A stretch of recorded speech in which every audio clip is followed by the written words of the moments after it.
Hi friend, ಚೆನ್ನ ಮಸಾಲ ತುಂಬ ಈಸಿಯಾಗಿ ಮೊದಲಿಗೆ ಎಣ್ಣೆ ಮತ್ತು ತುಪ್ಪ 1 ಟೇಬಲ್ ಸ್ಪೂನಷ್ಟು ಹಾಕ್ಕೊಳ್ತಾ ಇದ್ದೀನಿ. ಜೊತೆಗೆ ಸ್ವಲ್ಪ ಜೀರಿಗೆ ಹಾಕ್ಕೊಳ್ಳೋಣ. ನಾನು ಈರುಳ್ಳಿ ಪೇಸ್ಟ್ 2 ಈರುಳ್ಳಿ ತಗೊಂಡು ಪೇಸ್ಟ್ ಮಾಡ್ಕೊಂಡಿದ್ದೀನಿ. ತುಂಬ ಒಂಥರ ಗ್ರೇವಿ ತುಂಬ ಚೆನ್ನಾಗಿರುತ್ತೆ. ಶುಂಠಿ ಬೆಳ್ಳುಳ್ಳಿ ಪೇಸ್ಟು 1 ಟೀ ಸ್ಪೂನಷ್ಟು ಹಾಕಿದ್ದೀನಿ. ಸ್ವಲ್ಪ ಫ್ರೈ ಮಾಡ್ಕೊಳ್ಳೋಣ. ಇದಕ್ಕೆ ಟೊಮಾಟೊ ನಾನು ಗ್ರೇವಿ ಮಾಡ್ಕೊಂಡಿದ್ದೀನಿ, ಟೊಮಾಟೊ ಪ್ಯೂರೆ. ಸೊ ಅದು ಕೂಡ 2 ಟೊಮಾಟೊ ತೊಗೊಂಡು ಟೊಮಾಟೊ ಪ್ಯೂರೇನೂ ಮಾಡ್ಕೊಂಡಿದ್ದೀನಿ.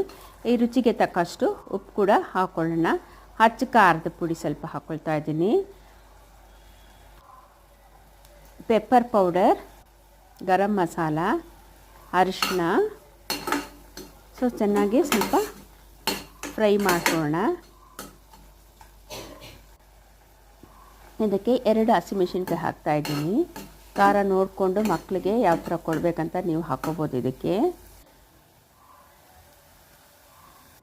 ಸೊ ಧನಿಯಾ ಪೌಡರು, ಸೊ ಕಸೂರಿ ಮೇಥಿ ಹಾಕ್ತಾಯಿದ್ದೀನಿ.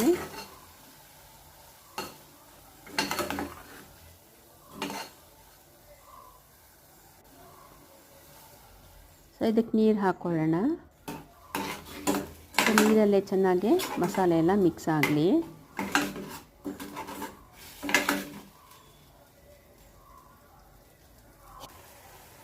ಸ್ವಲ್ಪ ಕ್ಲೋಸ್ ಮಾಡಿ 1-2 ನಿಮಿಷ ಚೆನ್ನಾಗಿ ಕುದೀಲಿ.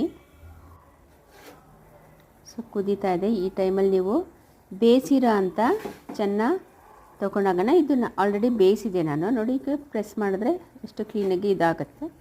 ಸೊ ಇವಾಗ ನೀವು ಇದನ್ನು ಚೆನ್ನ ಇದರಲ್ಲಿ ಹಾಕ್ಬೋದು. ಬೇಕಾದ್ರೆ ಸ್ವಲ್ಪ ಚೆನ್ನಾಗಿ ತಗೊಂಡು ನೀವು ಮಿಕ್ಸಿಯಲ್ಲಿ ರುಬ್ಕೊಂಡು ಹಾಕ್ಕೊಂಡು ನಿಮಗೆ ಥಿಕ್ನೆಸ್ ಬರುತ್ತೆ, ಗ್ರೇವಿ ತುಂಬ ಚೆನ್ನಾಗಿ ಬರುತ್ತೆ. ಸೊ ಇದು ಚೆನ್ನಾಗಿ ಮಿಕ್ಸ್ ಆಗಲಿ. ನೋಡಿ ಎಷ್ಟು ಚೆನ್ನಾಗಿ ಬಂದಿದೆ ಅಂತ. ಕೊತ್ತಂಬರಿ ಸೊಪ್ಪು ಹಾಕ್ಕೊಳ್ಳೋಣ. ಸೊ ನೆಕ್ಸ್ಟ್ ಇದು ನಾವು ಸರ್ವ್ ಮಾಡೋಣ. Thank you for watching.